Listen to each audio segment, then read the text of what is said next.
Hello guys, welcome to the Brendan Simbarashi show. So today we are going to be doing a history topic. We are going to be doing history, guys. So we are going to be looking at the topic called the restored Bourbon Monarchy from 1814 up to 1830. So we are going to be looking at how effective were the monarchs that were put in place at the Vienna settlement from 1814. So we are going to be looking especially in the situation in France, because there are questions that are most likely to come on Zimsec. So we are going to be looking at a guy called Louis the 18th. Louis the 18th was the surviving brother of King Louis the 16th.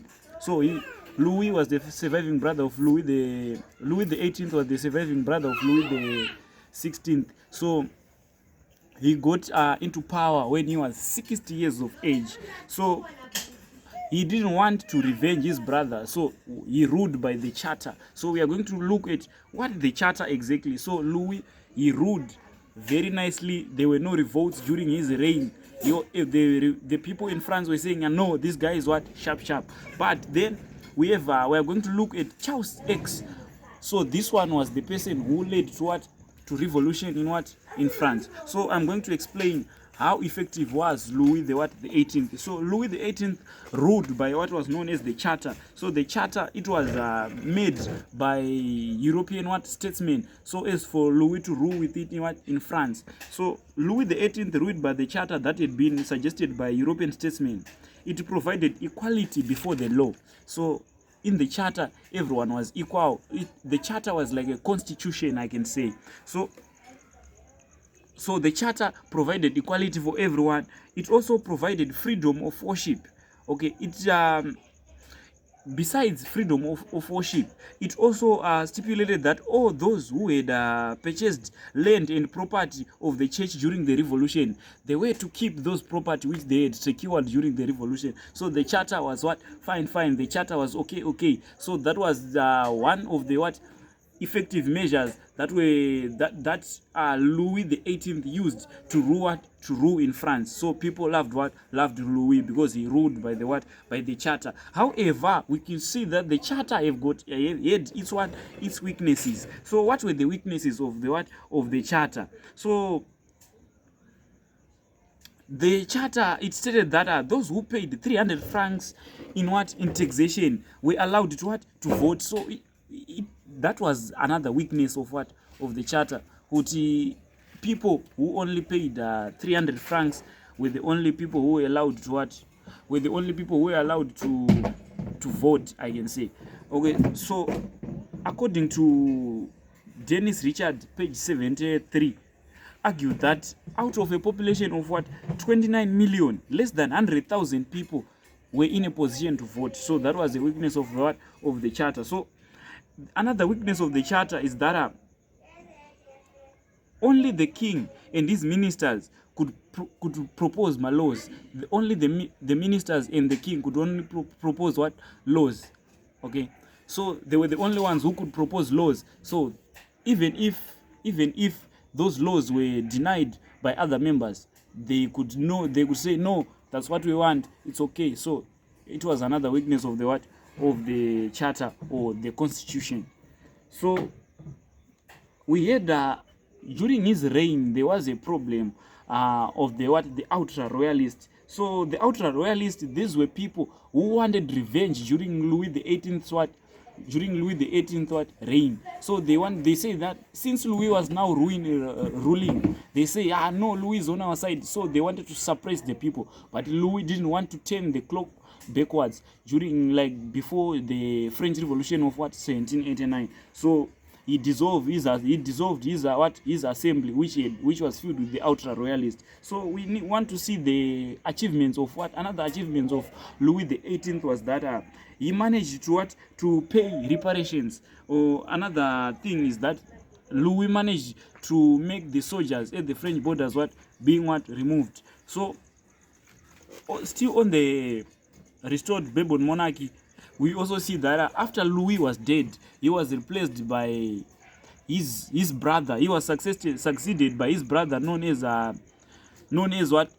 Charles X. He named himself Charles X. So Charles X didn't rule for a long period of time, and because in 1830 a revolution broke out because of his reform. He was old-fashioned. He retained those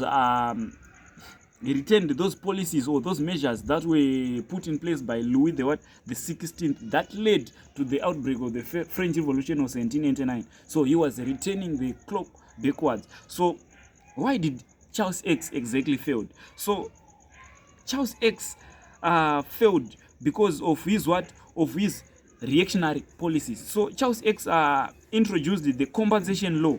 So Charles X passed the law to compensate the emigres. So he was compensating the emigres because they had lost many things during the French Revolution. They have lost many things during the French Revolution. So he wanted to compensate them, give them what they had lost during the Revolution. So this was disliked by the middle class people because it was suppressing them. Why? Because the money was raised by Louis to compensate the emigres. Was led to the reduction of the middle class people investments. So the middle class people, they invested their money, so their interest was now being reduced in order for him to pay the emigres. So that led to the downfall of the Bourbon monarchy, or I would say to the outbreak of a second revolution in France. So we also see the sacrilege another thing which led to the collapse of the Bourbon monarchy in France was the sacrilege law. So this sacrilege law was that sacrilege behavior could lead to was a crime and lead to punishable persecution. So if you had a sacrilege behavior, you were to be executed or you were to be persecuted. So what was the sacrilege law exactly? So the sacrilege law is a behavior that shows great disrespect. So it is a behavior which shows great disrespect to religion, institution, beliefs, or anything that have to do with religion. So a bishop was appointed the minister of education. This provoked rumors that tithe was going to be revived, that people in France were also going to pay tithe again. So they had to revolt again, or this led to the collapse of the Bourbon monarchy. We also see that another thing which led to the collapse of the Bourbon monarchy was the restriction of press, or I would say press censorship. So news were not reported anyhow. They could not just report news anyhow. They could first go to the police, like, I have written this newspaper, and the police could say, no, this newspaper is against our political party, so go and rewrite it, make it in favor of us as the political So there was censorship of what led to the collapse of the Bourbon monarchy.